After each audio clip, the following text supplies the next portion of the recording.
All right, guys, let's get started on grinding it up number 64. Let me just finish my espresso first. I got little Todd looking over me here today for this Valentine's Day special episode. And look how cute he is with that little heart of his. Just for you guys, just for you guys. So yeah, it's a Valentine's Day special episode, number 64. We're going to do some reviewing first, and then I'm going to hop into the Zoom pool and play some Zoom, actually. At least that's what I'm planning to do. I'm going to go into the details and let you know what my idea behind this special episode is, because the name of the episode actually is Double or Nothing on Zoom, Double or Nothing Zoom. I'm going to let you know what that is, so that's going to be pretty exciting. First of all, let's have a look at some results. And let me just drink a little bit of my sip of my espresso.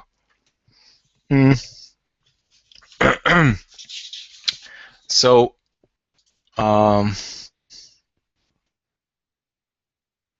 where's my screen?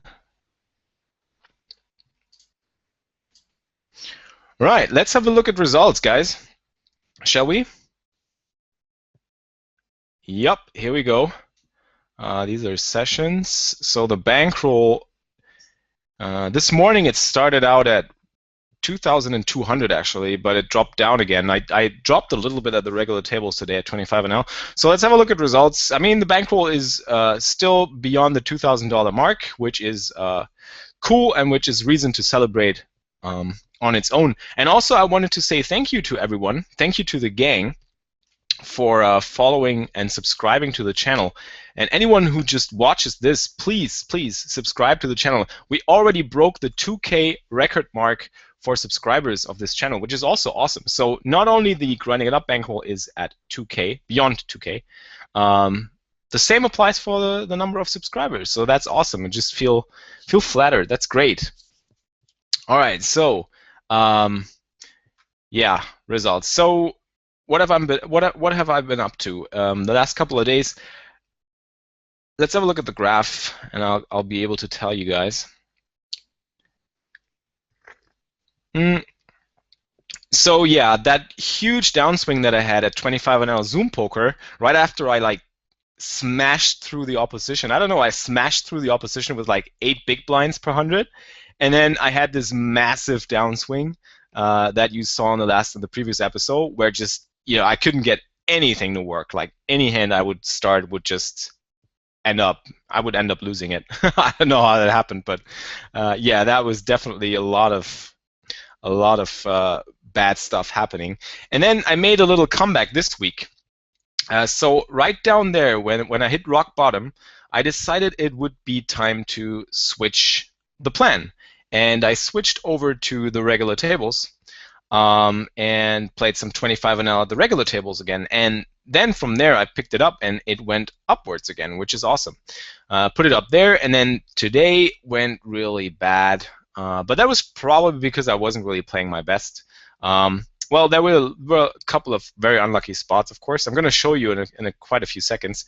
But also what I would, I mean, yesterday night I was playing in a home game, and I was eating all these sweets, and I was like feeling like a little kid eating the sweets and playing a home game, having a lot of fun. It was like a little birthday party. And then I had a really huge. I had to fight nausea this night. I was really nauseous this night. I was throwing up, and I just didn't feel well. And maybe I shouldn't have played today in the first place, but I did. So, well, yeah, it didn't work out too well, but still, we're at comfortable. I don't know, $2,050 or whatnot. So yeah, it doesn't look too bad. So let's have a look at the win rates at 25 an hour. So I'm coming close to playing 100K hands at 25 an hour, and I'm beating it on an average of around 6 big blinds per 100 hands, which is quite good. And you can see that at the regular tables I produced a little bit of a higher win rate. At the Zoom tables I produced a little bit of a lower win rate, which kind of is what I expect to happen at Zoom poker, because I feel like Zoom poker, it's a highly volatile format. and a lot can happen. At a regular tables, I have the option to select my seats, select my table, select my opponents, pick up more reads, and play more opponent-specific, which produces a higher win rate in the process, but it also produces less volume. I mean, you can see that I managed to play 70K hands at Zoom, and I only managed to play 25K hands at the regular table. So, you know, we gotta look out for what is important to us. Win rate or volume, both can be fine. It's just a matter of, you know, what your mindset is probably willing to take. So my approach to this is, if I feel like I'm in the mood of, you know, taking on any opponent and really feel like anything could happen and I would be fine with it, I can put up with any beats, I can put up with any coolers. I would be playing Zoom all the time because I can mash through the volume. I can just get the volume in. And if I don't feel like that, and I just feel like, you know, focus on my opponents more, play a little bit more relaxed, decompress a little bit. That's kind of what I'm looking for. I'm looking to decompress a bit. So that's why I switched to the regular tables again. And, you know, that really worked out well, as you can see here, because I made that comeback that week. So my mindset is healthy again, and I'm having fun at the regular tables. You guys can also rail me at the regular tables, which is also nice. I had a lot of people from the Grinding It Up gang come and rail me and, you know, put some nice words in the chat. So that's really cool. By the way, if you're wondering why I'm here and around on Valentine's Day, and you're probably around as well, but I'm married, right? But, you know, the wife and I, we just give a F about Valentine's Day, to be honest.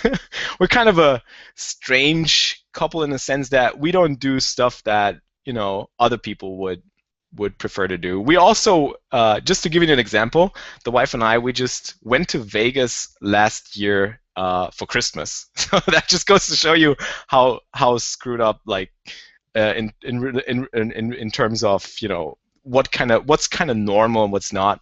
We don't like Valentine's Day at all. But, you know, I can definitely relate to anybody who likes Valentine's Day, and, you know, everybody should do whatever they please.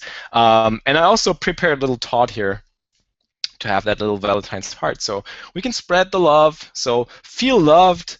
If you don't have a Valentine tonight, you know, come into the session. You got Todd, you got me, so we're gonna have some fun, right? Let's switch back to the screen.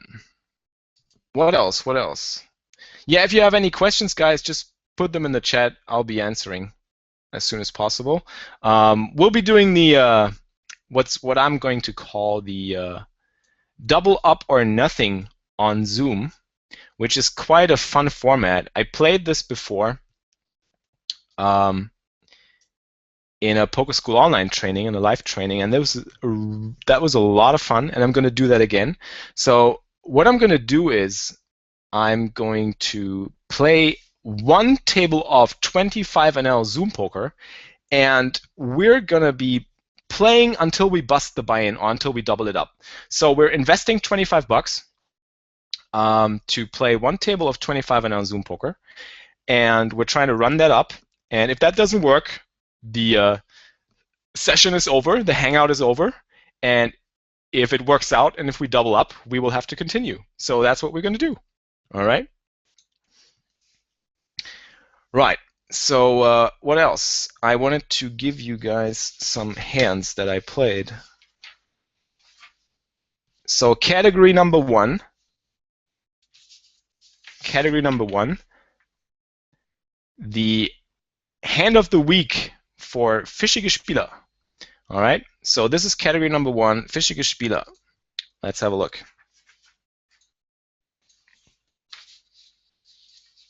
What did fischige Spieler do? Right, so we got this hand here. I had pocket nines today in the big blind, and this guy, he was open raising. I didn't know him. He was an unknown to me. I decided to 3-bet my nines, and he instantly 4-bet me. And I'm like, okay, so blind on blind, he instantly 4-bets me. He either has the nuts or nothing. So I'm just going to go with the nines. And I just stuck them in, you know, just like that. And he was like snap calling. And I'm like, oh no, that can't be good. If he snap calls, he's got to have at least ace king. So we're flipping, or I might be really wide behind. And I see the flop, and I'm like, okay, that's a decent flop. We got 3 clubs there. So give us one more club. Oh, there's a 9, and there's a club. Awesome, awesome.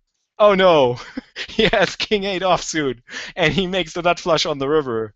Oh, too bad. That's unfortunate. But that was a funny hand. That was like that wins the Fischiger Spieler award for the week, for sure. So that was that. And now we get to the second category, which is going to be funny folds. So funny folds is next, right? So what did I do for what kind of a funny fold did I make? Here we go. So I got ace king. I 3-bet this guy, and this guy flats on the button, and this guy flats. So this guy probably a recreational player. I flop like the nuts. This is like the nuts, right? And I bet small. I kind of want to induce action from this guy. That's why I bet small. So this guy folds, and now this guy calls.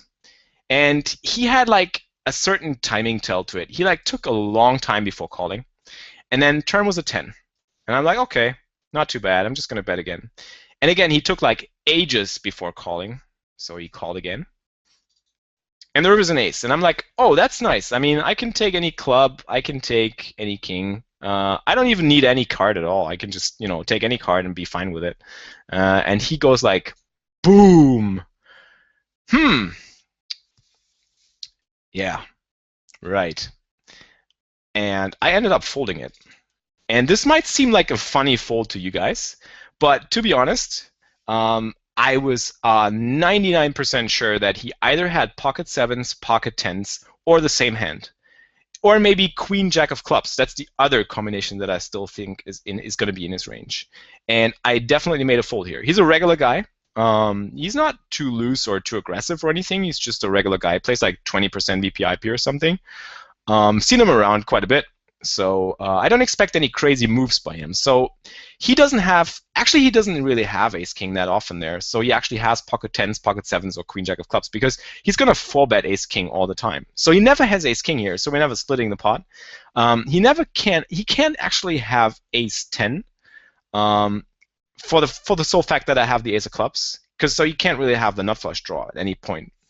And he can't really, well, he could sometimes turn something into a bluff here, but given that I'm representing ace king, I don't think he ever thinks that I'm folding ace king here. So, he can't really have a hand that he's turning into a bluff. So he either has 7s, maybe deuces, but I'd rather 7s or 10s.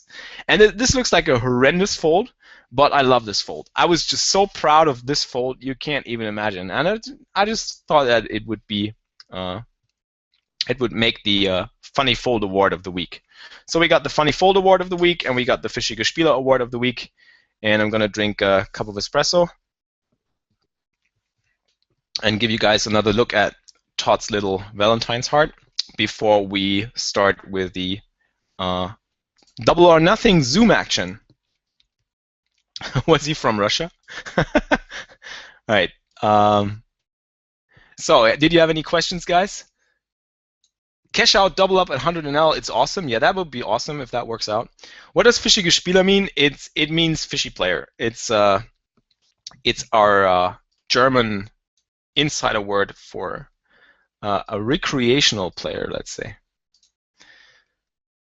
Yeah, politically incorrect term. That's right. That's right. Okay, so let's start with double or nothing on Zoom, and I'm just going to play one table, guys. So you're going to be able to ask me any questions if you like. So, just shoot with questions and we can hang out. Right. So here we go. Oh, I didn't actually stop with the auto rebuy. Let me just check that. That's the right one. I'm going to flat with the 7/8 suited, but I'm going to sit out, and I got to readjust the settings for auto buy-in and auto rebuy. So auto rebuy is going to be off for this. We're just going to try and play through our stack as it comes up. Wouldn't 7/7 or 2/2 have raised the turn? No, I don't think so. Given or judging by the timing that he took, I was pretty sure that he would be slow playing these types of hands on this kind of board texture. And he should be reading me for ace-king a lot there because I was betting into 2 players. So I was fairly certain that he didn't expect me to fold ace king, and he was slow playing a lot. So that was my reasoning for making this funny fold. And it definitely is a funny fold. And I wouldn't make this fold against anybody. It was just that particular player in that particular spot. All right, so 25 bucks it is. Yeah, let's cross our fingers that this takes some time so we can have some fun together, because the episode number 64, the Valentine's Day special episode, it's going to last until my buy-in is down the drain. So here we go. I don't know if he was from Russia, to be honest. Could have been. 4-2 suited. From the button, I would open it. But yeah, not this one. We need hands. We need hands.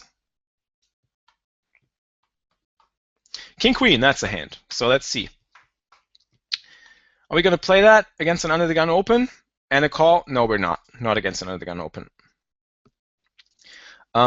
I have a question about a Poker School online quiz I finished. Didn't make a deposit, so I'm supposed to get 150 tickets for the quiz. Where can I use those tickets? You should be finding them in your PokerStars account, I think. But if you're not sure, always ask. Send an email support at pokerschoolonline.com, I think. So we got to fold this one. And we got a question. Felix, do you always have run it twice on? What are your thoughts on run it twice? Well, my thoughts on run it twice are, or is, my basic thought on run it twice is it's an awesome thing. You should always have it on. Unless you specifically think that the average opponent is going to get it in bad with you on purpose or like very, very often. So run it twice. It helps you cut down on variance. I mean, it doesn't change the expected value of the hand that you play because you're just running it twice, and whether you chop it up or lose both or win both, it doesn't make a difference to your EV. But what it does is it does cut down on the potential variance and its effects on your bankroll. So Riley, to answer your question, I think run it twice is cool and you should have it on. If you're on a deeper bankroll like I am right now, I mean, our bankroll is beyond the 2K mark, and that's way too much for 25NL. I mean, that's close to 75 to 100 stacks of 25NL. So, and given that I've just seen somebody stacking off with King 8 offsuit against my 9s, I just don't want to have run it twice on. So I turned it off for 25NL because I'm really properly rolled for 25NL. But I mean, something like run it twice is probably cool if you are taking a shot, because it can cut down on the variance that you experience. And especially if you're on a low budget or you're in a shallow bankroll, I think that's a good idea to have it on. So I don't think there's any argument against run it twice unless you specifically, like I currently do, feel like people are getting it in against you very bad. So I just feel like if I see people stacking off with King 8 offsuit, I don't want to run it twice because it just gives them the chance to like hit their out and chop it up. I just want to, I just want them to take their shot with King 8 off. And if I lose, I lose, but I still got plenty of buy-ins, so that's fine, right? We don't have to worry about that. We still got plenty of bankroll left. So King 10 offsuit is gonna be, this is gonna be our hand now. We gotta make some monies now. We're gonna make some monies. Right. So we flop top pair. Henny donks. Yeah, we could raise, but we have a weak top pair, so we're just gonna call. What is run it twice? If you just go to the PokerStars lobby and go to options, you can tick. What is it? Run it twice. It is actually in there somewhere. So yeah, run it twice. You just go to options, run it twice. Oh, here you go. Why am I shouldn't be hiding it. Options, run it twice, and then you can tick it for always or never. I have a tick to never right now because I explained it to you guys. I just feel like I'm getting it in so good right now with so many people that, and my bankroll is so healthy that I don't really need it. I don't need to cut down on variance. I can actually take the variance. But maybe that's also the reason for me dropping so many stacks here at Zoom Poker, because I think that's somewhere when I turned off run it twice. So I started to lose all the kings against aces and the ace-kings flips pre-flop and stuff, Right. So that was run it twice. Hope that answered your question, Riley. Can you make the table bigger? Yeah, I can try. This is an ugly board. I'm going to check it. You could standard as a standard you could see bet, but I'm just going to check call. We're going to try and see a turn. I don't want to get raised here on this flop. So my hand is so strong, so equitable that I can just check call twice. I just hope to get there, and we get there, so that's nice. I'm just going to have him bet, and now we're going to check raise the river. Yup, that looks nice. So he maybe levels himself into calling with 2 pairs, something like that. So here we go. And that worked out well. First pot for the crew, for the gang. First blood. So we're at 32 bucks. We need another 18 to move up to 50 NL. I'm playing with my HUD. Don't you guys see the HUD actually? I guess that's an issue of the software. Probably doesn't show you any HUD. I'm using my HUD right now. So Queen Jack, I'm opening this guy donks. We turn an open ender. We're just gonna call it down. Just hope to hit. And he checks to us on the river. Not sure if he folds a 10. I'm just gonna be weak and give it up. He had ace queen. And he might have folded that, but you know, we're on a budget. We're just trying to get there.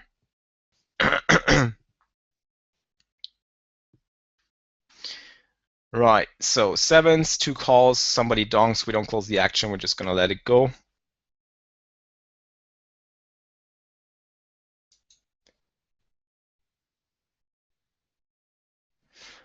Did you mark the player as a recreational on the basis of not being full stacked, or is there any other reason? I think he was limping, and I think that was the reason for me marking him.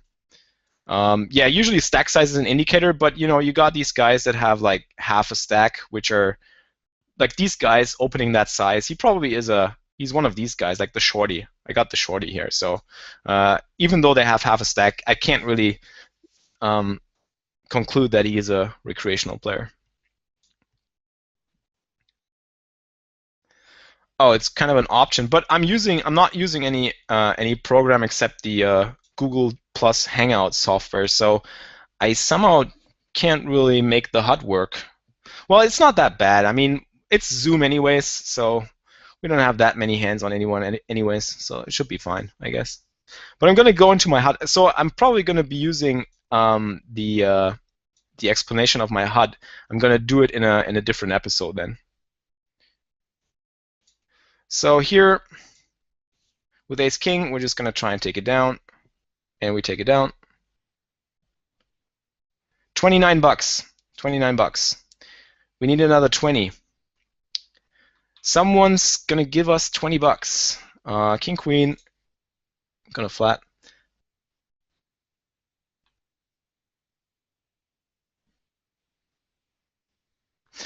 Shoving on that river was too ambitious. Well, you could, but I don't think it's gonna get called too much by worse. Just, you know, it just looks incredibly strong. So I don't think he you know, we can't really have a flush, but he could hero call us, of course. But it's really close. Oh, that's a nice river. Neat one. We needed that one. 10 bucks, please. 10 bucks, please. Oh, he's not gonna call, I don't think. I'm not sure if he's gonna call a shove. Ah, we're gonna try. Let's try. We gotta try. I mean, we need 10 more. We need 10 more. So up to 34. 34. Yeah, so for the HUD issues, on anybody who's interested in what my HUD looks like, I'm going to be doing that in episode number 65. So that's a promise right there. Episode 65 is going to be about my HUD.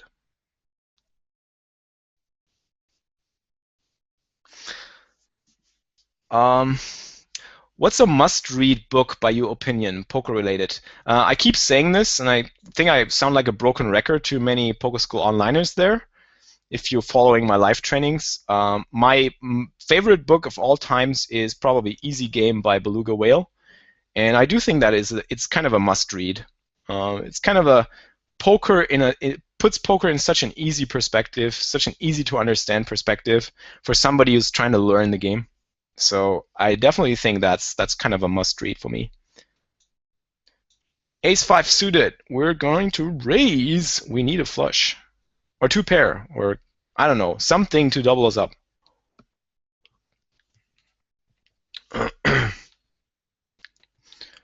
I might still sound a little bit hungover, by the way.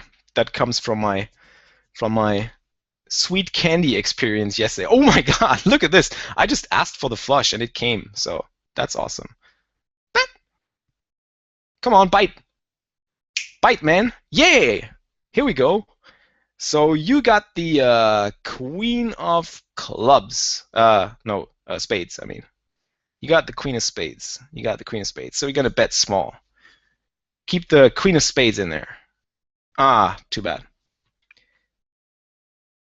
How did you become a PokerStar member? So I became a member of PokerStar's team online, and I became a member officially starting May 1st, 2013.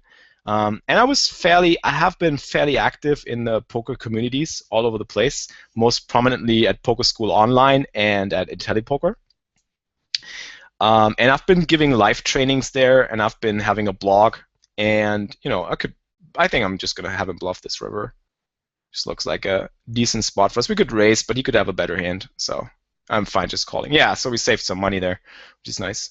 Yeah, I've been quite active in the poker communities for quite a while, and I've been having a very popular blog and having the live training sessions at Poker School Online and at IntelliPoker, and a lot of followers who are looking how I was doing at the tables, and I think that was one of the main reasons for me to actually become to get asked if I wanted to join Team Online.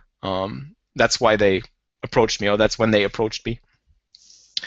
And yeah, that's been the way ever since. So I've been doing my supernova for a couple of years now, and I think that's kind of a baseline. You got to be a supernova at least, and you got to be, a grinder. You got to be successful in what you do, what you play.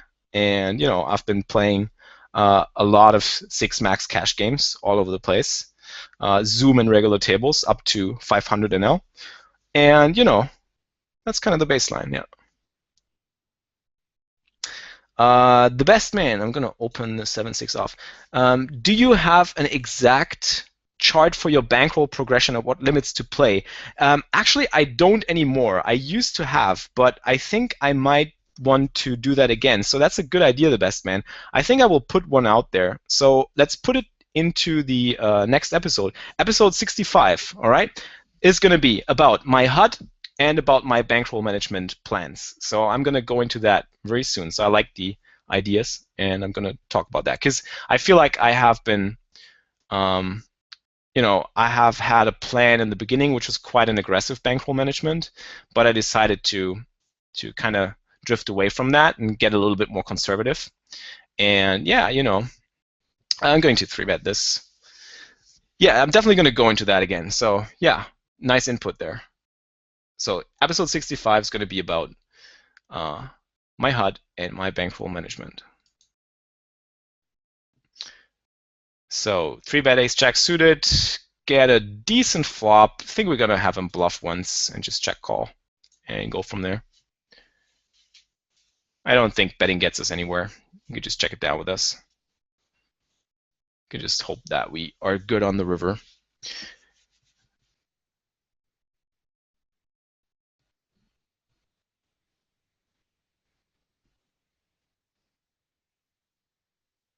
And we're good. So we need another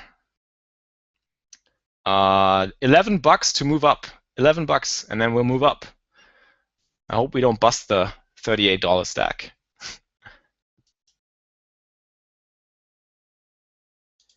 So, did I miss out on any more questions? Oh, we got aces. We got aces. Okay. Crunch time. Crunch time. We just need so these 15 bucks. You can pass us 12 and you can keep the rest. Oh no. Too bad.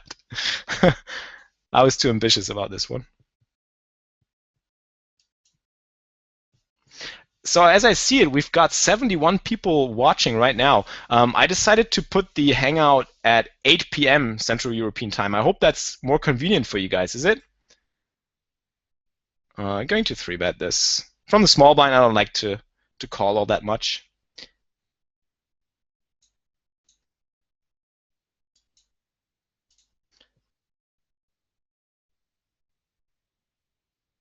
Pretty much flop nothing at all and just try and take it down, which doesn't work.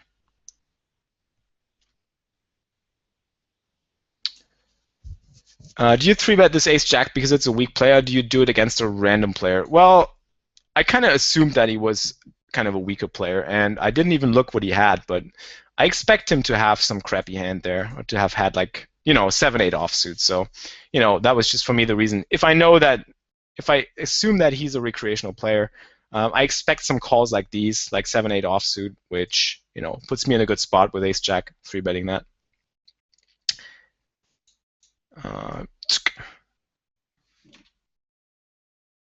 Yeah, positive thinking. That's exactly what we're trying to do. We're trying to double up as soon as possible. Double me up. We need an ace-jack flop, whatever. 2 people, and we need like an ace or a jack. That's not an ace or a jack. Maybe we spike an ace or a jack on the turn. That's still not an ace or a jack. Come on, dealer. 1 time. No. So we'll still need another 17 now.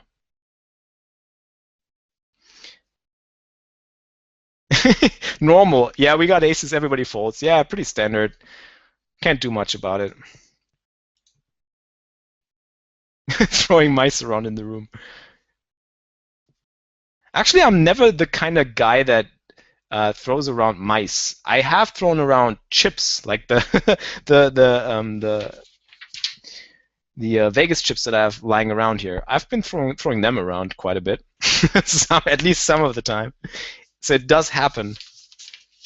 It does happen, yeah. Don't think you're the only one who smashes things. I don't smash things. No, I don't do that.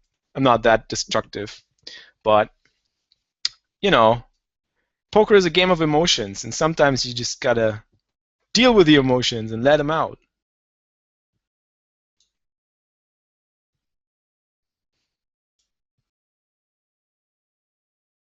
All right. So the time seems to be okay. I mean, 8 p.m. Central European time seems to be a lot better for a lot of people that are working in late or have like jobs until 6, 7, or even 8 p.m. Then you can tune in later.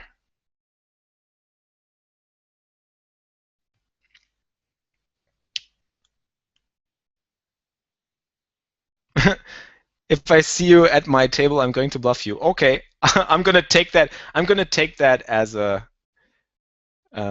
promise. I hope that's gonna be a promise. This is tricky. I think I'm gonna fold. How big of a skill difference between 25 NL to 100 NL in Zoom is, in your opinion? Well, there's quite a bit. So I think there's not that much of a jump between 25 and 50 NL, but there will be definitely a jump in skill between 50 and 100 NL. I expect the regulars to be a lot more aggressive, both pre-flop and post-flop. And we will have, or I will have to make a lot of adjustments to both my ranges and my frequencies. I don't know about this guy. Like, people start limping in. I don't know.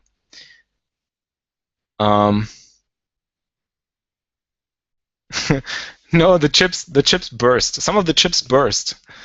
They didn't stand the pressure. Yeah, even I'm really not that guy. I just look out for my cats, and when I'm grinding, my wife is at work anyways, so she's never in danger of like getting in the way of chips or having chips thrown at her head or whatever.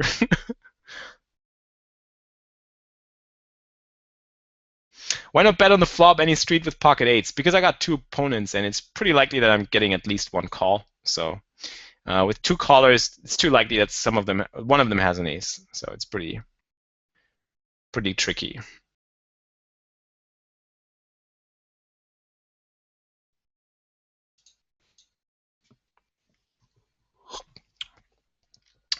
I'm pretty sure I'm getting 3-bet by this guy. He's messing around with me a lot, and I enjoy it. I've been enjoying a lot of these kind of battles, like these 25 NL regulars put out there. 6, we need a 6. Come on, doubles up. We need a 6. That's not a 6. That's a 9. We need that the other way around. Dealer, what's with you?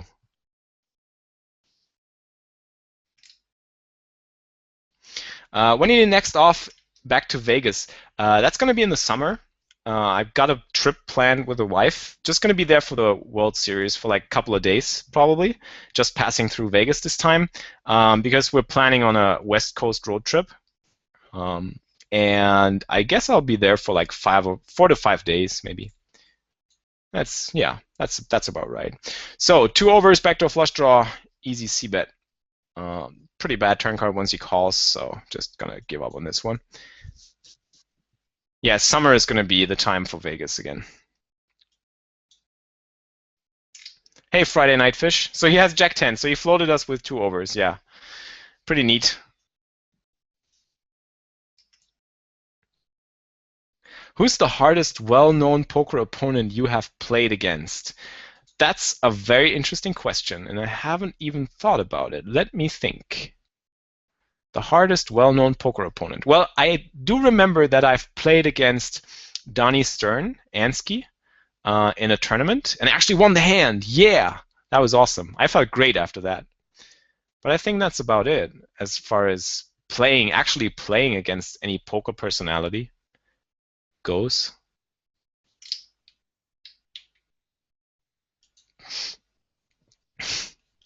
Was ist mit dir, Dealer? When playing Zoom, that was German, by the way. Was ist mit dir, Dealer? What's up with you, Dealer? When playing Zoom, do you sometimes stick to the table to check the outcome of a hand? Yes, of course. I'm doing that every time I see something strange happen, like people, taking some very highly unconventional lines, some betting line that I wouldn't expect under any circumstance. Or if I'm playing against somebody that I play on a regular basis and I want to know more about him, then that's the times when I, try and stick to hands. So here I'm just going to go and check call with the weak ace. He will be bluffing, and we will let him bluff, and he will fire again for 25 cents on the river. He'll give us 25 cents one by one, and then we'll finally get there to 50 bucks. We just need 50 bucks, guys. Come on, somebody.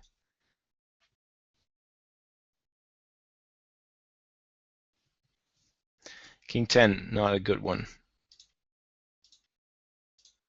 8-9, not a good one. But I like it. It's kind of relaxed now. So we got a relaxed hangout. I'm just playing one table. Nothing too stressful compared to my 4 Zoom tables that I usually play, which kind of can be stressing you out from time to time. And that's why I also had to kind of decompress at the regular tables again, because if you play, like, look at this graph. I've been playing Zoom this much, and then I played Zoom where I just dropped and dropped and dropped and dropped, and just after that stretch I just felt like, something, a little bit of a change of habits and a little bit of a change of perspective, and that's when the regular tables kick in, and just gonna slow down on the volume and focus more on the gameplay. So that's why I do, like, when I play Zoom poker, what usually happens is I just focus on the volume, I just get the volume in, and that also kind of deteriorates my standard game a little bit. Not by much, but just a little bit, because I'm focused on the volume, all right? And that works out if you're running well. But as soon as you're not running well, this can just go in the other direction. And that's where I feel like you can sometimes ease yourself and, really get the pressure off a bit, and then switch to regular tables, play less tables. I actually play when I play regular tables, I only play 6 tables, which is a lot less than compared to Zoom. If I play Zoom, it's 4 Zoom tables, which equals, I don't know, times 4, like 16 tables maybe. So it's a lot of action. And when I play regular tables, I only play 6, maybe sometimes 8, and that's it. So it's really, making things easier on me.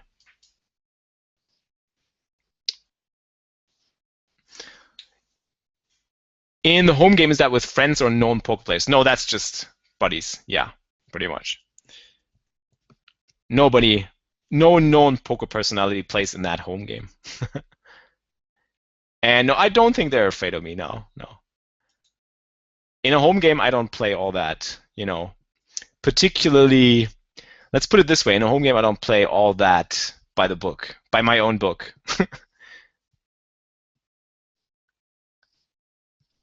What's your poker plan for the next 5 years? Have you got any ambitions you want? Well, my ambition right now is to play this challenge and get this challenge up and running and make this a huge project.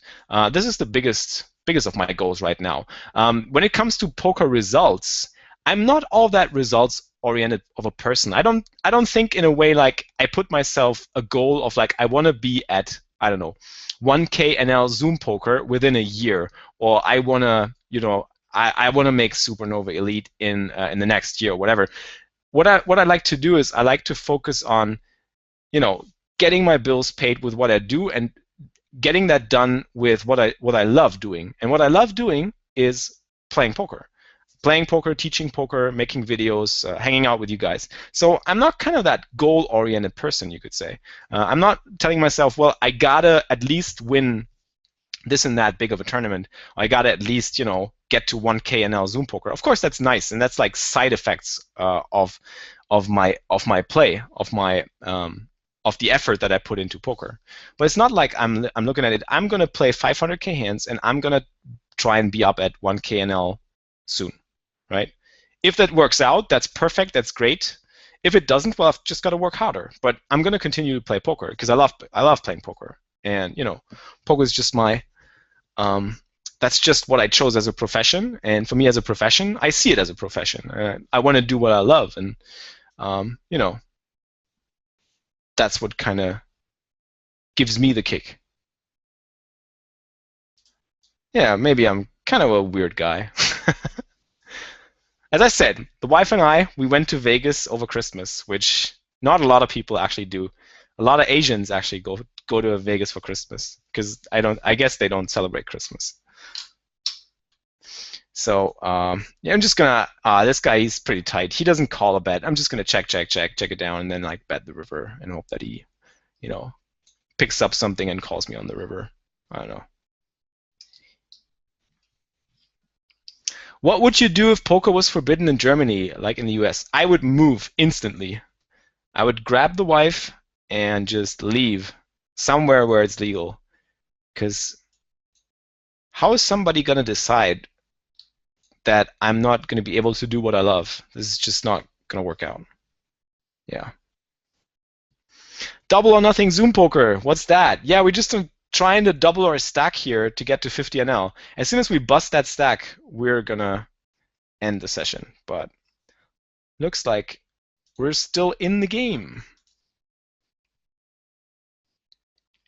This might be a long episode. This might be a short episode. Depends.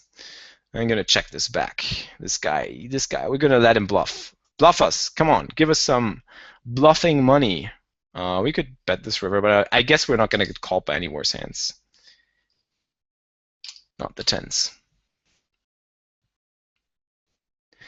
The bloopers video, yeah, I'm working on that with the bloopers. Whenever I record an episode, I'm gonna record anything awkward that I say. I'm gonna put it in a bloopers episode. It's definitely gonna come, Riley.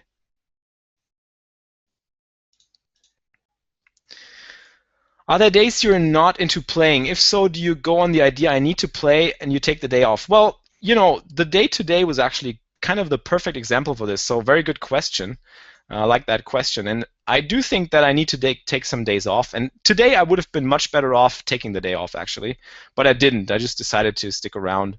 I don't think multi-way, that's going to be too good of a hand to continue with. And yeah, I definitely think that it's good to just take days off and do something different. And don't force yourself to play the volume. Like, if you force yourself to play the volume and you're in like B or C game mode, it's not going to work out, and you're going to maybe even end up losing money. This is something that I tell some students of mine also. If you're playing recreationally, especially, and you're in a situation where you just know that that some beats or some coolers might put you on tilt, or that things might go downhill from there, it's better to stop if you're in C game mode, because if your C game puts you in a losing position, then you're going to lose money playing poker, which is not what you're trying to do, unless you're trying to have fun. But if you have fun, then that's fine. So I don't think he's going to call on the river now.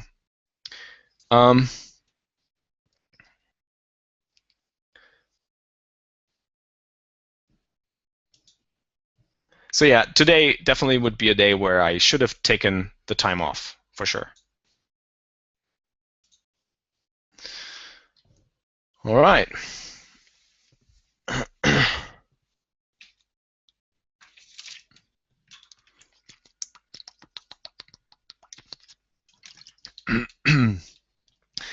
Penalty button moment. What did I do? We're leaving out the penalty button for today because we're just playing double up or nothing. And there's no, I'm not gonna hit the penalty button today, for sure. All right, so now I'm going to make a speculative call with the 4-5 suited. Watch this. I think this is going to be our hand. I don't know. I just have a feeling this might work out. It's just going to be the spot where we might be doubling up. I don't know why. So we flop pair force, which is nice. Got a backdoor flush draw, which is also nice. So we're going to call. And we turn and a gut shot straight draw. That's good. We can work with that. We need a double up. This guy was the under the gun raiser, so we definitely have to account for that. He might be pretty strong. Definitely going to call the turn as well. We got outs. We got outs. And that's not a good card. Probably if he was barreling with a hand like ace king, could have hit him. So don't know about that, but you know. This time we're not trying to mess around, we're just trying to double up. What do you think? Would like to hear more of your potential adjustment if you were to start taking shots at 100 NL zoom, and how you would deviate from your standard 25 to 50 NL zoom? Well, yeah, the thing is, I can definitely talk about that in the future if I get there, but right now I'm worried about making the correct adjustments to jump to 50 NL first. But I'll definitely get into that. So yeah, for sure. There'll be the time and place for that. What do you think about poker analysis tools, Poker Snowy, and its potential future effect on the game? Have you put some of your hand histories in for analysis? Well, yeah, I've been toying around with the program a little bit. There's some good free programs out there that you can just use, and it's fine. I mean, there's stuff about it that just tries to tell you what potentially could be a game theoretically optimal play or line. It doesn't necessarily have to be the one that you're looking for, but it can tell you.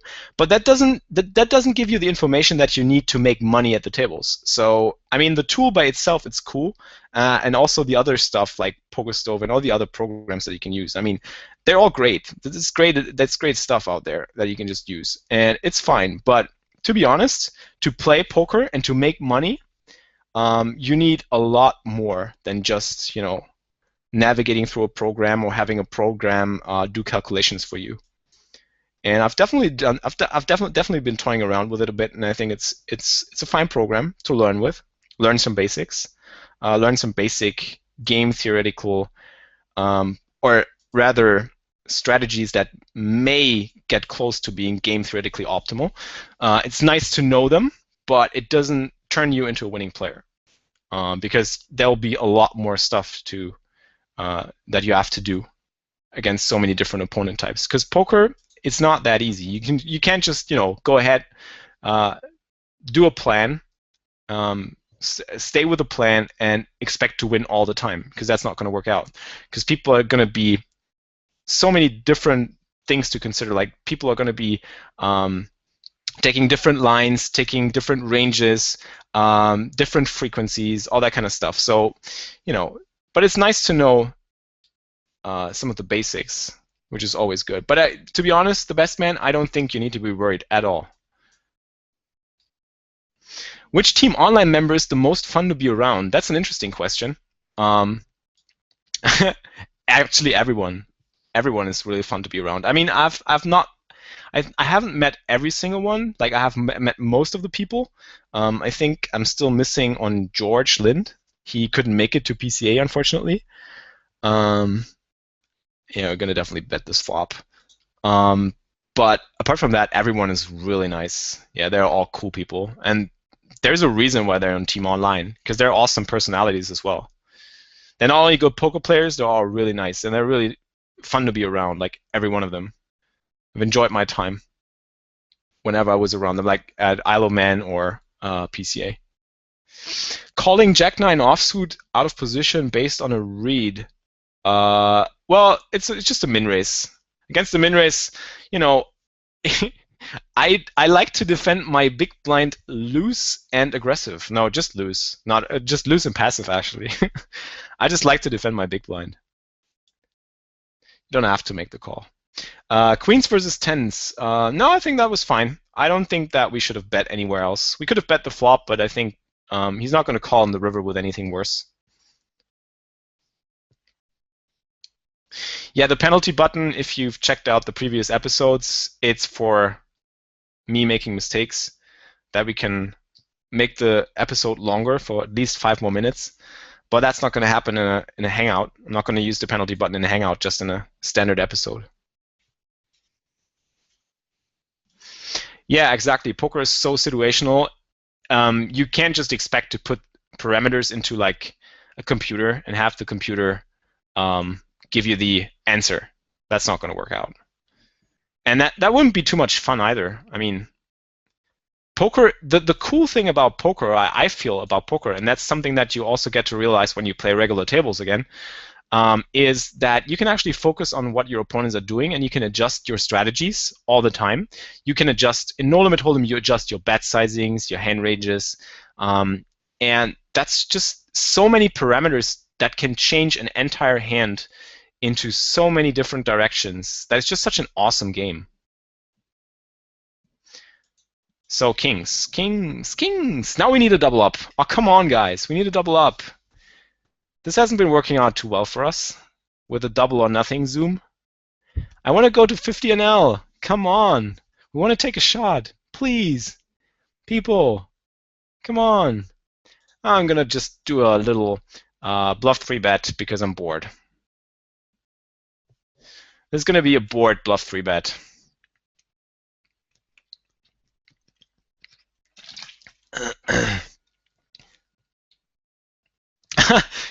He's listening to us. Oh, that's unfortunate. Sorry, buddy. Sorry I 3-bet you. I didn't know you were in the stream, actually.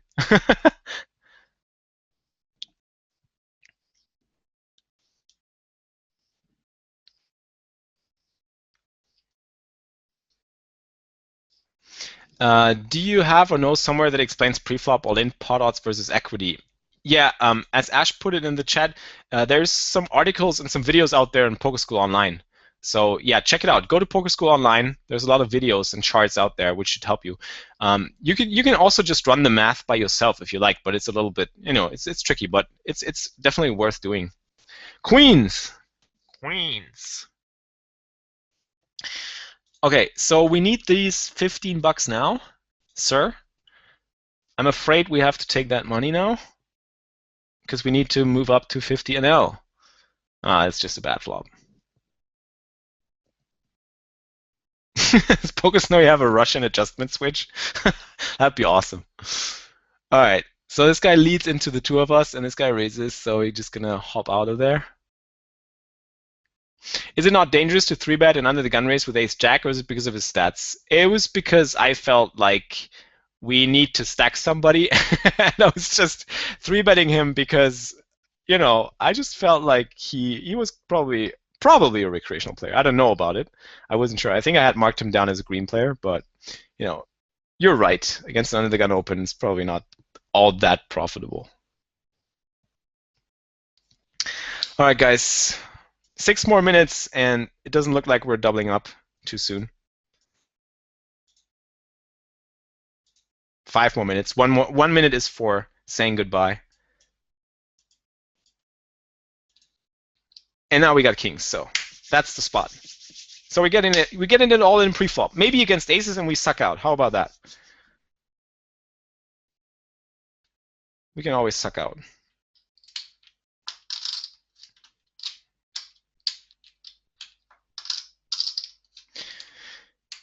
Open, open, open.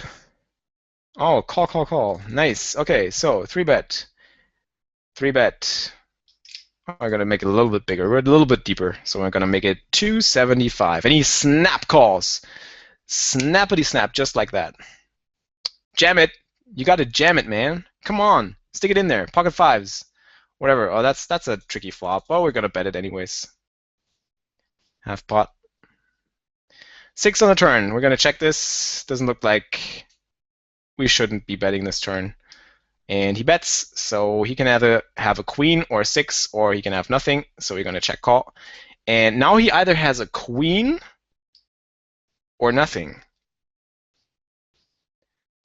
And we'll have him bluff. And what did he have? He had ace jack, so that's cool. Need another 12 bucks though. Why not ship every hand? It's worked out before. Yeah, we might try that one actually.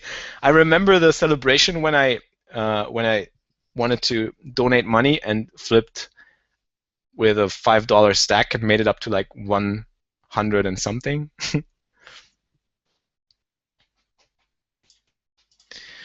Another 3 minutes. 3 minutes. Countdown.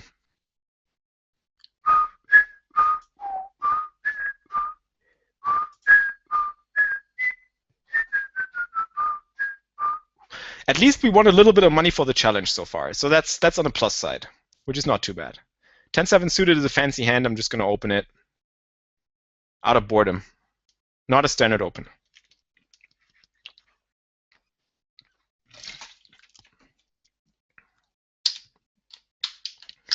What does a blue color mean? Blue color means that I've been tangling with a guy.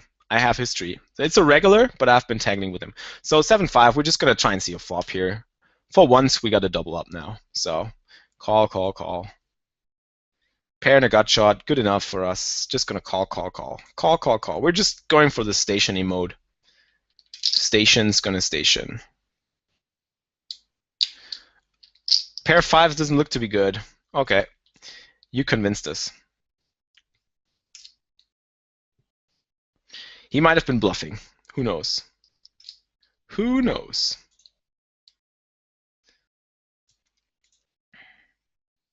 Two minutes to go.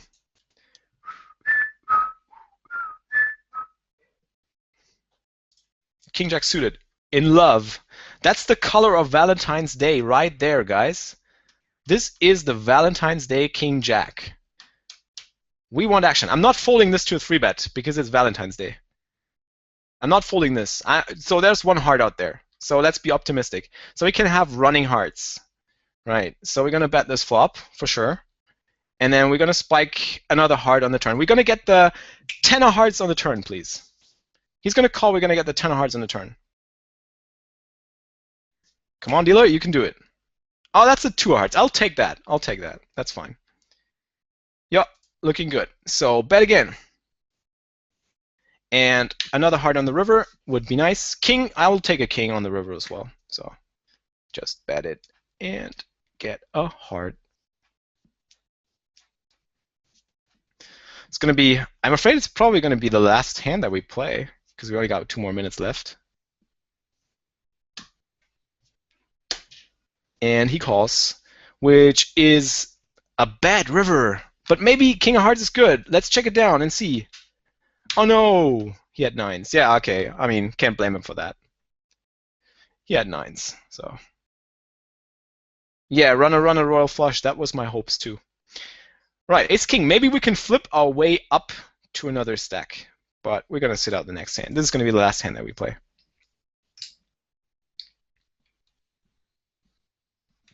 Oh yeah, awesome. So yeah, I mean, anyways, we made $5, which puts the bankroll at, let's refresh, 2050 or something. Yeah, 2052, which isn't too bad. So yeah, that was good. I'm fine with that. And Todd approves. Todd definitely approves. Valentine's Day, Todd approves. So yeah, I hope you enjoyed the hangout tonight, guys. I'm done for now. Not sure if I'm gonna play another session soon. I think I'm gonna play a session tomorrow. But yeah, maybe I'll just, I just quit working for today. And let's call it a day. Right, so that was Hangout number, I think it was a 3rd Hangout or 4th Hangout, and it's episode number 64. Hope you enjoyed it, guys. Thanks for tuning in. Thanks for asking all these questions and for shooting them at me. That's exactly what we need. If you have any ideas, any feedback for upcoming episodes, like somebody put out there that I should be expanding on the HUD and that I should be going into details of the bankroll management again. So if you have any ideas, any feedback, anything that you want me to put into the upcoming episodes, just let me know. Just put it in the comment section. Don't forget to subscribe to the channel, because if you subscribe, you'll be notified once I put out the Hangouts. So when I schedule the Hangouts, you'll get an email, you get a notification. When I put out a new episode, you get a notification. So please subscribe to the channel. We got already more than 2,000 subscribers, which I would like to thank every single one of you. So thanks to the Grinding It Up gang once more. You have been awesome, guys. Have a nice Valentine's rest of the Valentine's night. Good luck at the tables, and see you guys. Keep grinding it up.